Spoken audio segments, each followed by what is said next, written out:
Recently, Action 4 was asked to help a very old woman. Her house was falling apart, and the city of Dallas said it was going to tear it down if she didn't get it fixed. I wasn't going to do it. And then they claimed that I kept the yard dirty, that I had to get out there and keep around this house cleaned up. Well, I never do put no trash on the ground. I always put my trash in the can. And, how old are you, Miss Parker? For me? Uh-huh. I'm 106 years old. Really? And they wanted you to get out here and be fixing up your house? Yeah. Well, why didn't you do it? Who, me? Yeah. Because they couldn't make me do it. That's the reason I didn't do it. They couldn't make me do it. They can't make me put my things outdoors. What did you tell them when they came up and gave you a hard time? I just told them they didn't give me no hard time. I'm sassy. If they get rough with me, I get rough with them. They can't do nothing but hit me, and I'll hit them back. I will. Now, one thing a person do to me is to kill me, to stop me from fighting. And you live in this house all by yourself. You're taking care of yourself. By myself, takes care of myself, do my own work. At 106 years old.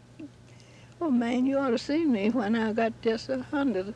I was so sick, I had to lean against the wall to do my work. I was living in the project. My daughter was living here. That was 6 years ago when you were 100. Mm-hmm. How you doing now? Who, me? Yes. Doing the same thing. Cleaning up my house, washing my clothes, cooking my meals, and all that. All by yourself? Uh-huh. In our report tomorrow, we'll show you Mrs. Parker's house being fixed from top to bottom. Alan Townsend of Dallas is in good shape for 85. He lives alone and has no trouble taking care of himself. His only beef is barking dogs in the neighborhood. They keep waking him up at night.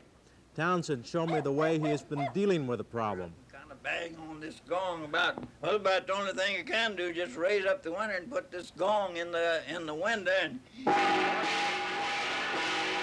bark out and back and say, whoa, whoa, whoa, whoa, whoa. And then they run in there and crawl in the hole and wake.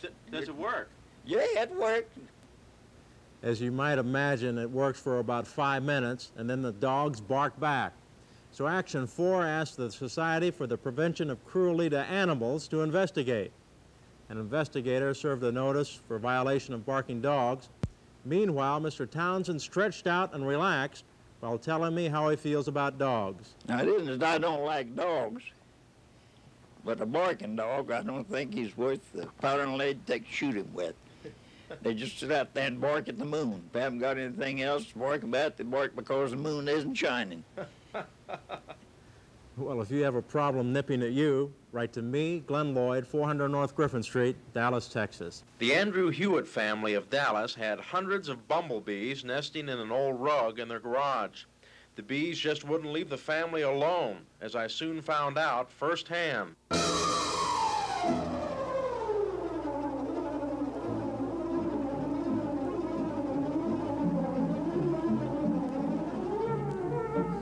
No public agency will tackle bumblebees, so I called Aztec Varmint and Bird Control.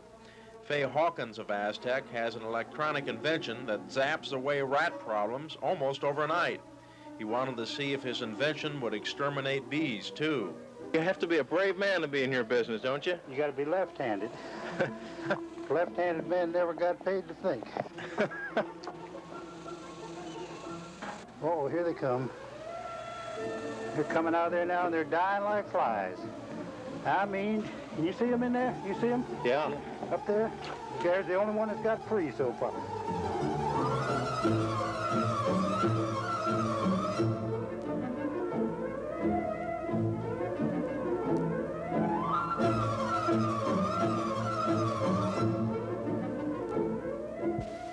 You got stung a couple times, though. 3. 3 stings. It was a good old chewing tobacco to rub on, knocked it out right quick.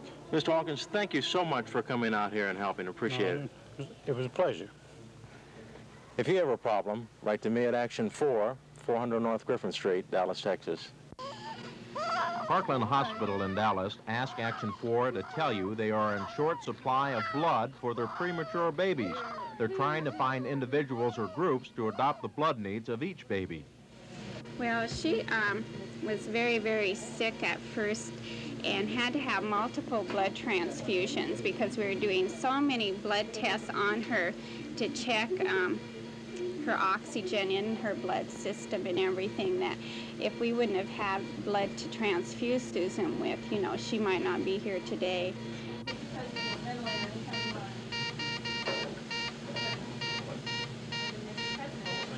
You know, it's not like an adult who you can draw off a pint of blood to replace, you know, for these babies, because babies can only tolerate, you know, not even, some of them that are small, not even a half an ounce before they need to be transfused again. So you need all the blood you can get then? Oh yes, we need it very badly. And we're always behind. There's been many times nurses have gone down to give blood to the babies. If you want to give blood to these babies, call Parkland Hospital and ask for the blood bank.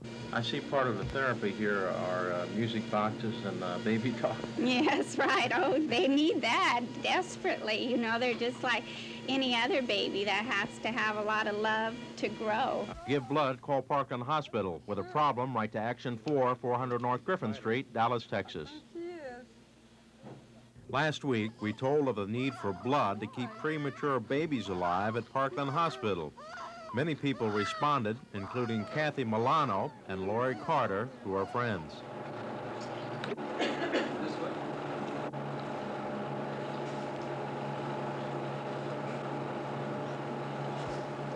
I don't have any children, but if I did, I'd want them to have a chance, you know.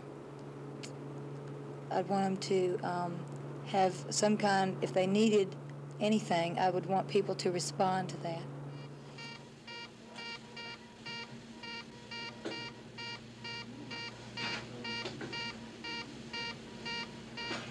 If you want to help these babies, go to the Parkland Blood Bank. They're open until 10 each evening.